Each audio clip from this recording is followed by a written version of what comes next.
Hi guys, good morning. What's today? Today is August 1. August 1, Thursday. Yeah, Thursday. We're going to Kumon. Ellie have Kumon today. No. Ang Kumon niya is Thursday and Saturday. Yan yung Kumon niya. Ano na? 8:15 a.m. 9 a.m. kasi yung Kumon niya. Pag Sabado naman is 1:30. So, Kumon ngayon ni Ellie, tas mamaya school niya. Ayan. Also play by S. We cannot play yet, Bob, because you still have school.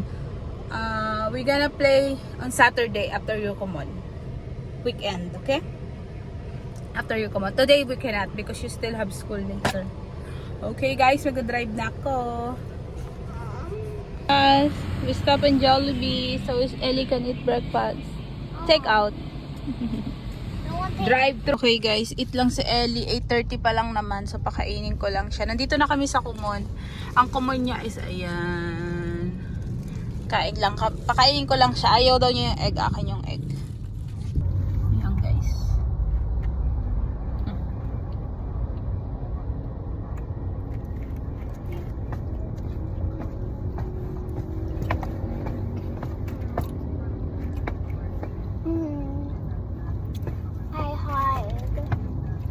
Totoo lang guys, hindi talaga si Ellie ma-breakfast. Siguro may mga ganun talagang bata. Hindi sanay mag-breakfast. Kahit ako guys, hindi ako ma-breakfast. Kaya lang, kasi anong oras na magna-9. So kailangan may laman yung tiyan niya, something.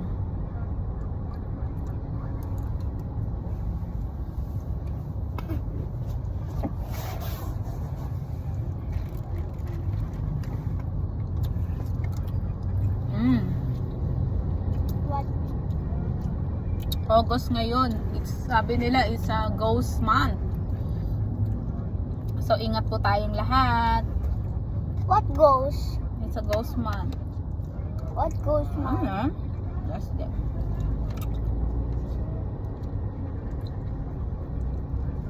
So mamayang hapon magsisinda ako ng incense sa labas. Siguro until September. Kasi until September, nakalimutan ko anong date ng September yung ghost month. August to September eh. So everyday lalagay akong incense, tapos sabi maglagay daw ng wine. Konti lang naman. Tapos kahit anong pagkain, lagay mo konti lang. Parang offering mo lang sa kanila. Tapos always pray daw. Magdala daw lagi ng rosary, ng protection mo. Especially tayong mga mami na mga nagde-drive, hinahatid natin yung mga anak natin. So yun, we need that. Stop. We need that. We need that. Wala namang masama na maniwala tayo sa mga ganyan, no? Kasi kanina nakita ko lang yung post na yan, pero narinig ko na yun last week eh. Tapos nakita ko yung post. Nanghilabot ako kanina, nagising ako 6:30 a.m. kasi nga yung trabahador may pumunta nga sa bahay para i-check nga yung anay, di ba? So 6:30 a.m. gising na ako, nag-check ako sa Facebook, ayun nga. Tapos bigla ako nangilabot, binabasa ko, ano ba yan? So kailangan natin gawin yun.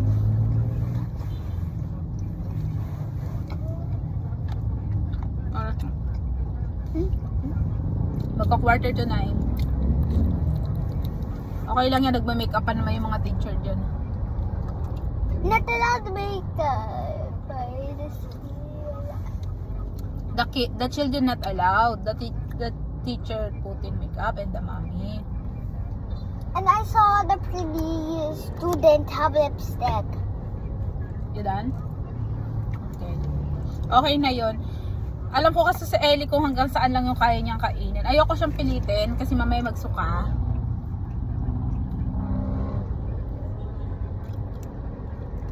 Hindi ako yung nanay na mapilit.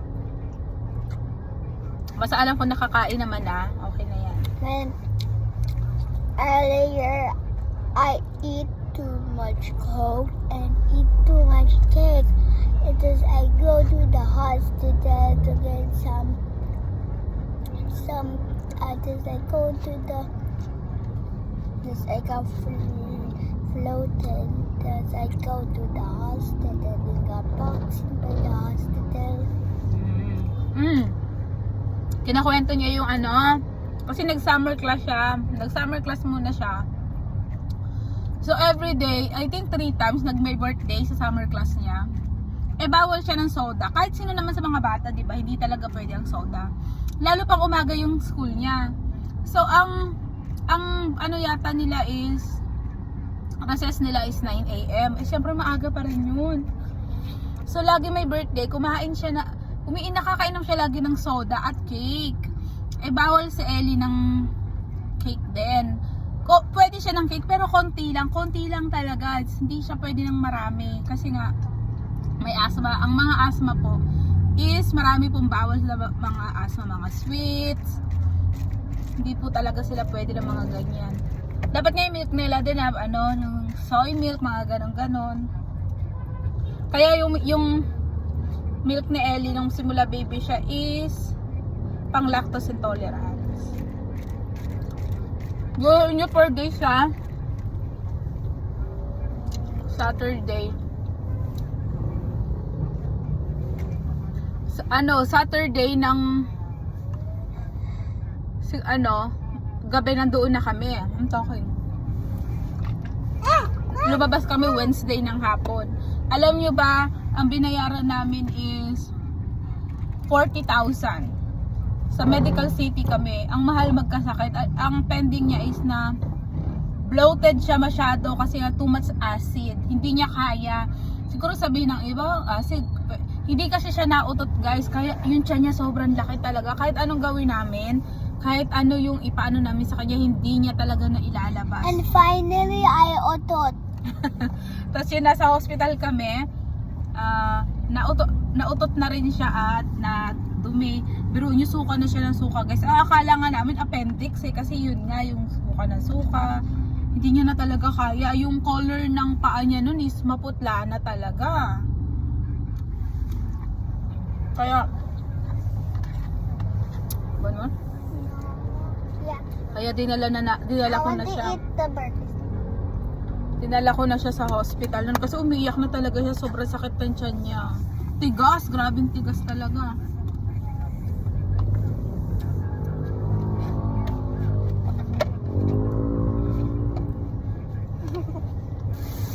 Gana. Yeah, the girl so us. Vlogging. Tapos yun. Right now, I'm vlogging. Tapos wala siyang ganang kumain nun. Kahit nasa hospital kami, I think 24 hours bago siya nakakain. Kasi wala talaga siyang gana. Buti na lang may dextrose siya, di ba? Yun. Yeah. Okay. Hi guys, kauwi lang namin. Kailangan ko na magmadali. 10:37 na yata ng umaga. So ang lulutuin ko lang ngayon na lunch, isang dali lang. Magpiprito lang ako ng talong. At ipiprito ko lang din tong shrimp. Nilinis ko na to, tinanggal ko yung ano ba yan, yung skin niya. Tapos ito, yung ulo, tapos yung skin niya, papakuluan ko yan. Kasi gagamitin ko yan sa pansit. Yung katas niya, gamitin ko sa pansit. So, ito guys, gagawa lang ako ng breading nitong shrimp, okay? Nagmadali na ako. Pasok pa kasi. Ay, ayan guys, may kanin na tirang konti, nilagay ko dyan para mamaya sa aso. Ayan. Cornstarch, konting cornstarch. Harina.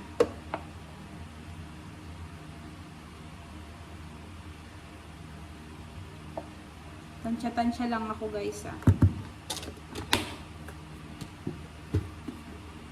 Tansya-tansya lang. Lagyan natin ang salt.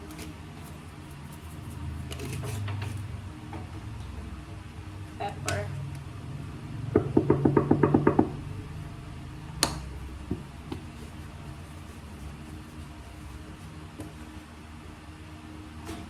Sandali lang siya sa kumon. 9 to 10 a.m. Math and reading. Math and reading yung, kinuha ko yung math and reading sa Kumon. Yung dalawa. 30 minutes sa math, 30 minutes sa reading. Mag-1 year si Ellie sa Kumon sa October. Hindi ko alam kung i-stop ko na siya noon. Siguro i-stop ko na. Siguro tama na yung 1 year sa Kumon. Pero guys, mas maganda pa rin talaga na dire-diretso. Pero, nag-school na kasi si Ellie. Mas marami pa siyang assignment. Parang, naano siya, minsan naiiyak na siya. Malabi kasi yung assignment sa Kumon guys. Kasi twice a week lang ang Kumon. So, yung ilang araw, may assignment yun, nasa bahay siya. Walang holiday sa Kumon guys. Lagi talaga may assignment.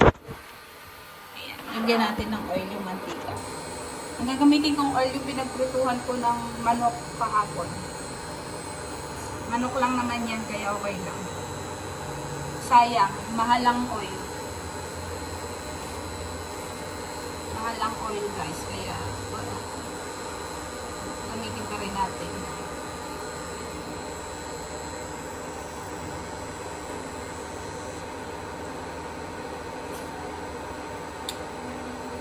Natin yan, shrimp. Kamayin ko na. Malinis kamay ko. Nagugas ako.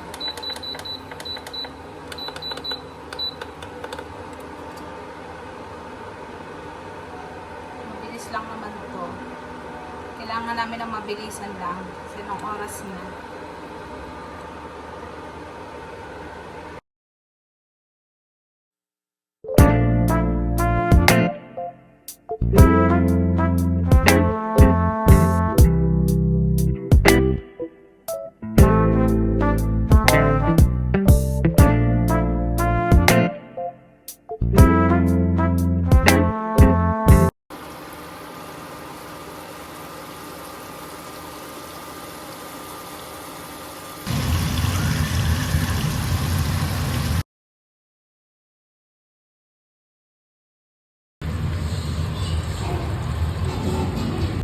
Hi guys! Dito na kami sa school na Ellie.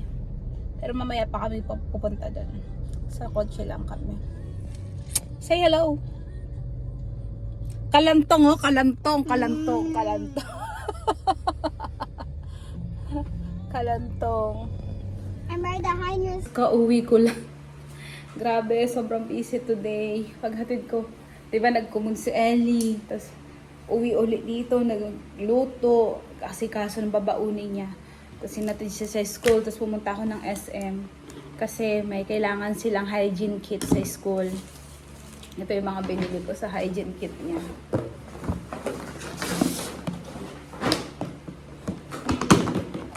Ayan. Face towel. Binilang ko rin siya netong ipit-ipit.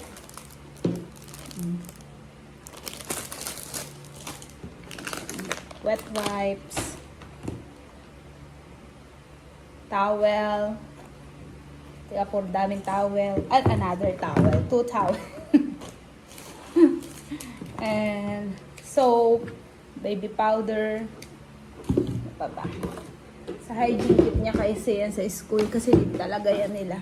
Kasi ito, kasama pala ito binili ko rin. 2 tissue, roll, and alcohol. Yan, yan yung need niya sa school. Tapos, nasa na isa pa? Marker. Yan. Yan yung need niya sa school. Ito, iba to eh. Yung una kong pinakita, yung may mga towel is 1,310.70 pesos. Tapos ito, sa hypermarket ko binili, itong 2 tissue, tapos isang alcohol is, nagkano? 120. Tapos itong marker, tapos nagano rin ako ng ballpen ko is, 30 pesos yata ito, 36 pesos. Tapos may nakita akong favorite niyang character, 60 pesos. Tapos, nagmerienda ako ng drinks lang. Kasi, di ba, gastos. Everyday na lang may gastos. 110 pesos yung drinks na yun. Yung mango tango. Mango tango, ang sarap. Alas 3 na, 3:30 pupunta na ako sa school niya kasi mag-drive pa ako. Ay, grabe na naman yung traffic doon. Grabe. Dami kasi nagsusundo. Kaya traffic na naman. 'Di ba? Kailangan talaga nito pag lalo mga bata pa, itong mga hygiene kit. Katulad nung nag-school din, kasi 'di ba nag-start nga siya ng 3 years old. Diyan sa international school naman siya. May mga ganyan din. So, pero nung last year, hindi ko pero hindi naman niya talaga nagagamit, totoo. Binabalik, hindi naman nagamit. Tapos nung last year, nung nag-pour siya, may hygiene kit uli. Hindi ko na yun nakuha, sayang yun kasi hindi naman na nila nagagamit talaga sa school. Hindi ko na kinuha. Okay lang. Yun. Tsaka ano lang siya noon, kasi nauso yung sakit din noon nung last year. Lahat ng bata may mga sakit na confine nga siya sa hospital na nagka-pneumonia siya noon. Grabe yun, uso talaga. Grabe yung iyak ko noon. Takot na takot ako. So nag-school lang siya is 2 months. Kasi lagi siya may sakit dun sa school na yan, sa international. Since 3, sakitin talaga sa Ellie. Pero dun sa school, grabe lagi siyang may sakit. Totoo, lagi talaga. Tapos parang walang ginagawa yung school, kaya nainis talaga ako.